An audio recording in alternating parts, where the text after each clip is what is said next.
Manchester United right now are going through a very important phase. You know, starting from the season, Erik ten Hag wasn't doing so well. The team know they go well and all of that. So bringing in Amorim requires a lot of change. Bringing in Amorim requires so much to be unpacked. It requires so much to be dealt with.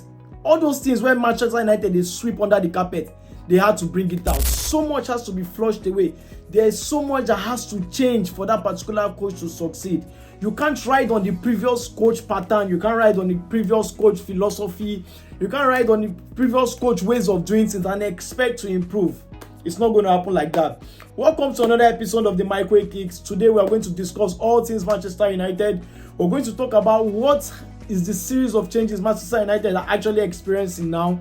What Manchester United need to do to actually get the best and the better results. What Manchester United need to do to belong to where they were before, to belong to the hierarchy of the great clubs, hierarchy of the good clubs, in the list of one of the best clubs again in terms of current form, in terms of everything in this current era. Please, if you are not subscribed, please do well to subscribe. Please hit the like button. It helps elevate the channel. It helps push this channel to other people who have not heard about this channel. And please comment in the comment section. Let me know your thoughts, what you think about each and every point I'm going to give today. It's very important so we could actually have a good conversation. And please do well to share this video. It's very important so that I can get to others as well. Please, let's get into everything Manchester United. Ruben Amorim has a lot in his hands right now. Ruben Amorim has a lot to unpack. Ruben Amorim has a lot to deal with right now because it will be easy to know. The latest news now for Manchester United is the departure of Marcus Rashford. Marcus Rashford came through from the Manchester United Academy. He's a very talented player. Everybody know Marcus Rashford as a very, very talented player. At some point, said they were even comparing him to Kylian Mbappe. That's to show you how talented he was. At some point, he got 30 goals past. In the whole season, you could see the talent he has. You could see the skills, the eye for goal. He is a very, very talented footballer. But everything just went down the drain. Why? It has to do with the player, the club as well has a fair share of issues, has a fair share of blame for the downward decline of Marcus Rashford. Last season, Marcus Rashford wasn't scoring so well. He got to a point, he started scoring again. He got to a point, he lost form. But he has not kept a consistent run of form in a very long time. He has been dealing with off-field issues. He has been dealing with coach issues. Sometimes coach go drop him. Sometimes coach go bring him back into the team. So three or four previous coach of Manchester United has been having a series of issues with this guy. Where has he gotten it wrong? Where has he gone wrong? This is the question we need to ask ourselves. It's a very, very sad one that he had to leave Manchester United on loan right now to Aston Villa. It has been confirmed today that he has left Manchester United on loan to Aston Villa. I will wish him well. Manchester United, all Manchester United fans wish him well. He's a very good player, but I wish things would have changed. I wish he had a better ending because at some point Barcelona, Paris Saint-Germain, other big teams were looking for his services. Other teams they run for the amount he earns. He earns so much. I think he earns over £300,000 per week. So which club is willing to pay? And even Aston Villa paid just 75% of that. So it's very difficult right now to get a team that wants to pay a player as high as that, and the player not being on the top form, the player not delivering week in, week out. And this is an opportunity right now for Marcus Rashford to prove to Manchester United that he is a very good player. Forgot about what happened in his time as Manchester United. To me, I feel he's already gone. Forget the fact that he's on loan. No buy obligation right now. He has to prove people wrong. He has to prove a lot of pundits wrong. He has to start scoring goals again because that's what he is used to. That's what people know him for. People know Marcus Rashford as a goal scorer. People knows Marcus Rashford as a game changer. So he has to drop the issue of having problems with coaches over and over again and prove Amorim wrong. Prove Ten Hag wrong. Prove Manchester United fans wrong. This is the time for him to actually step up his game. And I wish him well. I wish he would do something better than what people know him for in the recent time. Moving on to the next talking points. Manchester United are still interested in Tel, Mathys Tel. You know, Mathys Tel has been the subject of controversy. He has been the subject of speculation this January transfer window. Almost every big team wants Mathys Tel. He's a very good young player who plays for Bayern Munich. Chelsea don't chase and tire.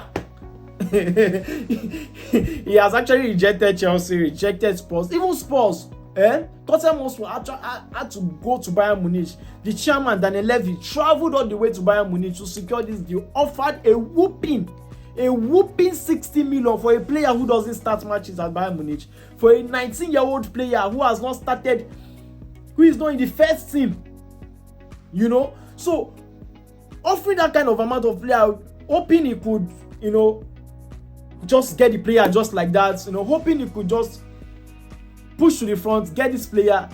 But the guy is still rejected because if you are willing to win trophy, Spurs is not the team you will look towards to. But right now, I feel he's inching towards Manchester United.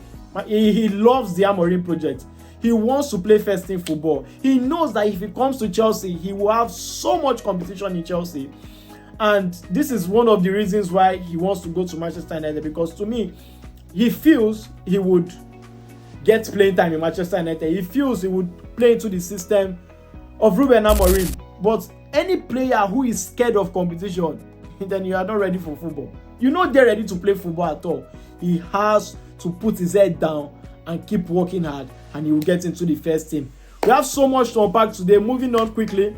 Manchester United are trying to reduce salary. They are paying so much. That's what they did with Jadon Sancho when he moved to Chelsea. Jadon Sancho was earning over 300k. Now they are moving. Now it's the turn of Marcus Rashford. They have broken Marcus Rashford salary earning. So they have actually tried to reduce their salary cap. They're trying to reduce their salary, how much they pay players, because at this point it's too high. Players are not delivering.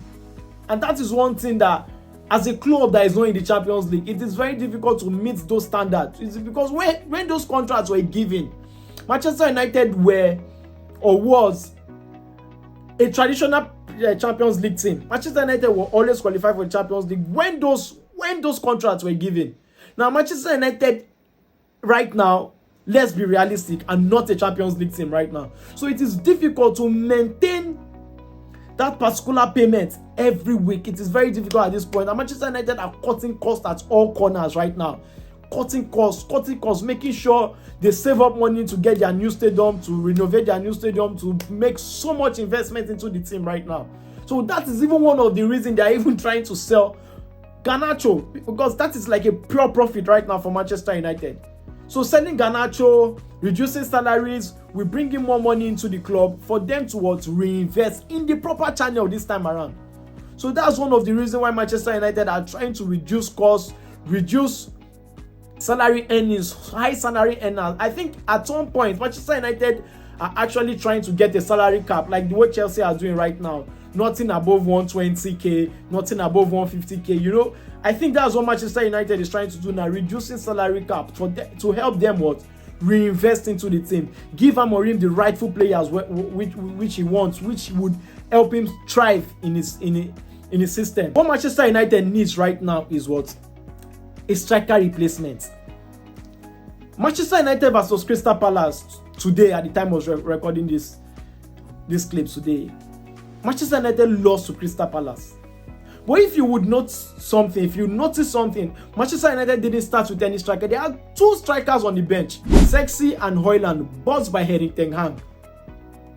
Yeah, but none of them could start. Why? Because Ruben Amorim have seen that these guys are not delivering. These guys are not giving what is needed. These guys are not getting goals. They are not getting assists. They are just like a passenger. They are not on their top form right now. They are not delivering every week. They are not delivering week in, week out right now. So what is the essence of still playing them? Guess who starts top 9? I know, a defensive number 6 midfielder.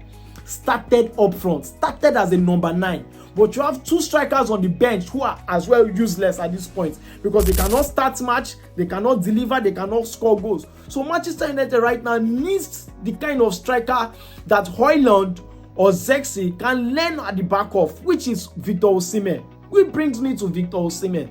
Because the more you keep playing these guys, they are not delivering. You keep losing chances, you keep losing games, you can't pick up victories. It is a big dent right now to the coach's philosophy, to how the coach wants to play. So right now, it is best for Manchester United to get Osimhen either on loan or a permanent buy. Then keep Højlund so that he can learn at the back of Victor Osimhen. If not Victor Osimhen, even if it's Isak, even if it's important Victor Gokores, even if it's somebody as good as these guys, bring them in. Let one of those strikers go. Imagine Zex is saying he's a 9.5. Is there anything like 9? Oh, I don't. Voila. Is there anything like 9.5 in football? Is it that you're a 10, you're a 9, you're an 8, or you can never be a 9.5? So you can never be playing as a false 9 and expect series of goals week in, week out. It doesn't work that way. I'm playing for a club like Manchester United. You need a very sharp striker. You need a striker who understands what goal scoring means. You need a striker who will get you goals no matter how difficult the match is. You need a striker who will go as far as possible to just get that one goal, to nick that victory for you. Those are the kind of striker Manchester United need. A very striker who has an eye for goal, a very proven striker, an experienced striker. That is what Manchester United needs, not Højlund or Zexi. They cannot give you what you will need at the end of every season. They cannot get to 25 goals per season. How many goals did Højlund get for Atlanta before he was signed? At some point, it was just 8 goals. The season prior. So what did Manchester United scouts see in these 2 guys? What did Manchester United scouts see in Zexi and Højlund? Not pay such amount of money, and those 2 guys worth over 110 million. So that is one thing that has actually affected Manchester United for a long while right now. Bad scouting. It has actually affected Manchester United, and Manchester United has to start scouting for the rightful players that will fit into the coach's philosophy, into the coach's style of play. That is what Manchester United needs right now. Right now, Manchester United just bought Dorgu from Lecce. Now, that is a player that suits the style of Ruben Amorim. This whole issue of buying players who has had one good season elsewhere, or buying one players who have potential elsewhere, it is not what Manchester United needs right now. Amorim has requested for players that suit his style. He might not be a manager. You know, there's a difference between a manager and an head coach. An head coach will be given who will suit his style, all right? But a manager will request for a particular player. We all know that managers no dey football again. Now head coach na dey football. So wetin Manchester United need right now, give Amorim what he needs. Gives him player that will match his system. Give him player that will match his style of play. If Dorgu comes now, Dalot will go back to the right wing and start dragging that right wing with Mazraoui. It will give players these thoughts that, see, I dey drag for position here. I don't have a permanent position. I don't have a permanent starting. I don't have a permanent start. I need to fight for my position. I need to give him my best every week. You know, a competition will be created. That is what Manchester United need right now. So it is best now for Manchester United to give the coach the players that suit his style, the players that suit his direction, the players that suit his philosophy. He will never change his philosophy. He's a very rigid coach. No matter how much Manchester United lose, he has said it that he rather keep losing or leaves this job than for him to change his style. I understand that he believes in it. He believes in his style. He has been successful with his style in previous time. But what Manchester United managers or sporting directors need right now is give him what he wants and watch him succeed. Watch him change the core of what has been happening in Manchester United for a very long time. On seriousness, lack of fitness, players being so free to do whatever they want to do, no strict rules, no strict laws. Players have been training so bad in a long. Even Ronaldo confirm him. Even Ronaldo complain. So this time around, Manchester United needs to sit up. Everything needs to be in place for this man to succeed. This is the platform he wants. He wants the seriousness of each player. That is why he had the problem with Rashford. And that's why Rashford is gone today. Clear away deadwood players. like Anthony that has gone to Betis, other Deadwood players, Malasha, Shaw, all those players, clear them away, bring in players that he wants, bring in players that suit his style, and watch him succeed. Lastly, Man United needs to change mentality. They need a change of mentality, and that is what Amorim is doing right now. Needs a change of mentality. The way players were relaxed in the previous era, the way players were relaxed under the previous coaches, it's not supposed to be like that now again. This is a different time. The coach wants to succeed. The club wants to succeed. That's why they gave out 20% investment to the Ineos. The Ineos now, they've given the Ineos the time, all right, and the capacity to change things in the footballing sense. Leave the business to we. Now it is them now, the Ineos now, to change things in the footballing aspect. Let this team be succeeding on the pitch. Manchester United has always been a big team. Since I was young, before I was born, Manchester United has been a big team. Even if Manchester United relegate today, they will still be a big team. So why would you let things keep going down the drain? Imagine a club as big as Man United struggling for a relegation zone right now, because right now they are how many points down to the relegation zone? It's not far off. So United has to try right now and get to the peak, get to where, if you hear say Manchester United wants sign you go to run like this, they come. That is where Manchester United what we know before they. So give the coach what he wants. There's a change of mentality now in Manchester United. Give the coach his materials, give him what he wants, and watch him succeed. Please, what do you think about all my talking points today? What do you think about Manchester United as a whole? What do you think about Marcus Rashford's move? Please share your thoughts in the comments. Please hit the like button. Subscribe to the channel if you have not subscribed. And please share this video. It is very important. Please hit the subscribe button. Hit the notification bell so that you can get updates like this whenever I drop videos like this. And thank you for your time. Thank you for watching. See you again in the next episode. Remain blessed. Cool.